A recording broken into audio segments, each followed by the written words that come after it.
Okay, अब business कोई भी डिसीजन लेता है तो उससे स्टेक होल्डर पॉजिटिवली और नेगेटिवली इम्पैक्ट होते हैं।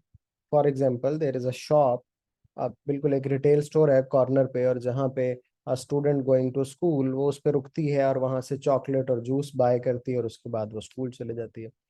जस्ट एज्यूम उस बिजनेस ने डिसीजन लिया कि मैं क्लोज कर रहा हूँ अपने ऑपरेशंस में, अपनी शॉप को क्लोज कर रहा हूँ।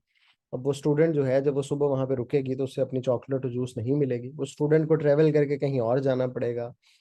तो अफेक्ट तो हुआ, वो स्टूडेंट हो सकता है वो स्कूल से लेट हो जाए। एक सप्लायर है जो स्टोर पे कोई चीजें सप्लाई करता है, फॉर एग्जांपल वो स्टोर पे राइस सप्लाई करता है, चॉकलेट सप्लाई करता है, जूसेस सप्लाई करता है, वो एक सप्लायर है। स्टोर बंद हो जाएगा तो वो वहां पे सप्लाई नहीं कर सकेगा। और अगर उसने he has to receive some money, some amount जो उसने क्रेडिट पे उसको दी हुई थी, वो भी उसको नहीं मिल सकेगी क्योंकि बिजनेस तो बंद हो गया, फॉर एग्जाम्पल। इसी तरह कोई लोग हैं, कोई एक एक बंदा है, वो एक जॉब करता है वहां पे, कैश काउंटर पे खड़ा होता है, वो स्टोर बंद हो जाएगा, business has decided to close.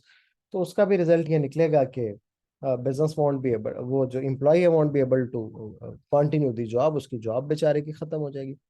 ठीक है। अब ये कोई भी बिजनेस के जो डिसीजंस हैं ये स्टेक होल्डर्स को इम्पैक्ट करते हैं। ये पॉजिटिव इम्पैक्ट्स भी हो सकते हैं, ये नेगेटिव इम्पैक्ट्स भी हो सकते हैं। फॉर एग्जांपल, अगर एक जो बिजनेस है वो अपना साइज इंक्रीज कर रहा है तो वहां पे हो सकता है वहां के लोगों के लिए ट्रैफिक कंजेशन इंक्रीज हो जाए, ये नेगेटिव इम्पैक्ट है। लेकिन साथ ही साथ ये भी हो सकता है कि उसके साइज इंक्रीज करने से लोगों को चीजें ज्यादा मिलनी शुरू हो जाएं, this is also quite possibility. ठीक है। तो जो भी बिजनेस के डिसीजंस होते हैं they will impact stakeholder को लाजमी तौर पे।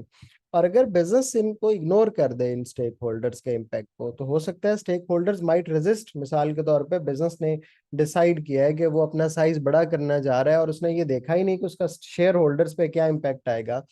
तो जाहिर है शेयर होल्डर्स, अगर तो उन पे पॉजिटिव इम्पैक्ट आएगा तो they might feel happy, negative आएगा तो वो रेजिस्ट भी कर सकते हैं। तो बिजनेस को शेयर होल्डर्स के ऊपर जो इम्पैक्ट आते हैं उनको लाजमी तौर पे कंसीडर करना होता है। तभी बिजनेस जो डिसीजन लेगा उसे शेयर होल्डर्स की तरफ से या बाकी स्टेक होल्डर्स की तरफ से रेजिस्टेंस नहीं फेस करनी पड़ेगी, वरना द पीपल कैन रेजिस्ट।